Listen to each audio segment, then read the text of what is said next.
পাকিস্তানে গিয়েও বাংলাদেশ ক্রিকেটাররা ঝামেলায়। সাবেক প্রতিমন্ত্রী পলকের মতো পাকিস্তানেও এমন মন্ত্রী পলকের উত্থান হয়েছে।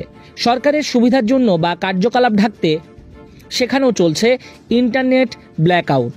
বাংলাদেশ থেকে গিয়ে কোথায় মানসিকভাবে ভালো থাকবে ক্রিকেটাররা, সেখানেও বিরাজ করছে উদ্বেগজনক পরিবেশ। ইন্টারনেট এখন বেসিক নিডগুলোর মধ্যে একটি। কখনো ইন্টারনেট থাকছে আবার থাকছে না, কখনো বা ধীর গতির। সব মিলিয়ে এভাবেই চলছে প্রতি মুহূর্ত। স্ত্রী শিশিরের বক্তব্যের পর সাকিবকে হালকা দেখাচ্ছে। যদিও জীবনের কঠিন সময়ে চ্যালেঞ্জিং মোমেন্টে সাকিব সবসময় একই রকম, বাইরে থেকে কাউকে বুঝতেও দেন না। স্ত্রীর বিশ্বাস সাকিব তার প্রতি লয়াল এবং সৎ। বুধবার দিনটা সাকিব নতুনভাবে রাজনৈতিক পরিচয় মুছে ফেলে শুধু খেলোয়াড় হিসেবে অনুশীলন শুরু করেছিলেন পাকিস্তানের দলের সঙ্গে।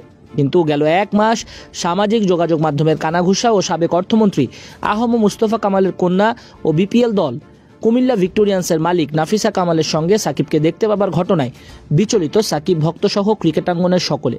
সেই উদ্বেগ সাকিব পত্নী শিশিরকেও ছোবে না তা কি করে হয়। জীবনের সব প্রতিকূল মুহূর্তে এ যাত্রায় সাকিব স্ত্রীর অন্ধ ভালোবাসার সাপোর্টটাই পেয়েছেন।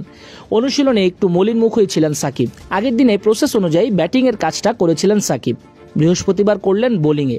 কাজ করেন খণ্ডকালীন স্পিন বোলিং কোচ মুশতাক আহমেদের সঙ্গেও। বল করেছেন ঘণ্টাখানেকের মতো। স্পেশাল কিছু ডেলিভারি নিয়ে আলাপ করেছেন মুশতাকের সঙ্গে। কেননা মুশতাক যে ঘরের মাঠে এখন বিভীষণের ভূমিকায়। পাকিস্তানের মাটি মুশতাকের ঘাঁটি, নিজ দেশের উইকেট তো তটস্থ মুশতাক আহমেদের। লিজেন্ডের পরামর্শটাই সাকিবরা কাজে লাগাতে চাচ্ছেন বেশি বেশি। টেস্ট ক্রিকেট হলো ধৈর্যের পরীক্ষা, তাই অভিজ্ঞদের পরামর্শটাই এই ফরম্যাটে কাজে লাগে বেশ। মিরাজ তাইজুলকে নিয়ে বল রিলিজ টেকনিক নিয়ে কাজ করেছেন মুশতাক আহমেদ। অধিনায়ক শান্তর দিকেও নজর ছিল কোচদের। গত বছরের নভেম্বরে নিউজিল্যান্ডের বিপক্ষে সবশেষ সেঞ্চুরি ছিল নাজমুল শান্তর। এরপরে 3 টেস্টে বলার মতো কোনো স্কোর নাই। পাকিস্তানের সঙ্গে কয়েক দফা দেখায় অর্ধশতকও নেই নাজমুল শান্তর, তাই ব্যাট হাতে থিতু হতে কষ্ট করেছেন কাপ্তান শান্ত। পেসার শরীফুল যোগ দিয়েছেন দলের সঙ্গে। হাতুরু তার আপডেট নিলেন। 5 পেসার নিয়ে এবার পাকিস্তান গেছে টিম। পেসারদের স্কিল ওয়ার্কলোড ঠিক রাখতে পেস ডিপোর বিশেষ যত্ন করতেই হবে ম্যানেজমেন্টকে। টেস্টে পেসাররাই যে পার্থক্য করবে, থিতু হওয়া ব্যাটসম্যানদের আত্মবিশ্বাসে চির ধরাবে। 21 আগস্ট রাওয়ালপিন্ডিতে গড়াবে প্রথম টেস্ট। দ্বিতীয় ও শেষ টেস্ট অনুষ্ঠিত হবে 30 আগস্ট।